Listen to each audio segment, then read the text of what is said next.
For the assembly, I've drilled a hole in a piece of heavy bar the same size as the rivet. I'm going to drop that in, and the shoulders of the rivet will stop it from going through.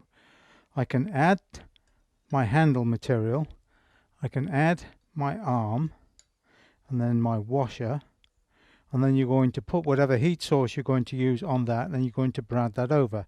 And I'd like the rivet to come to the top edge of your washer, and with the washer having that slight bevel on it, it's going to look like a great big rivet head.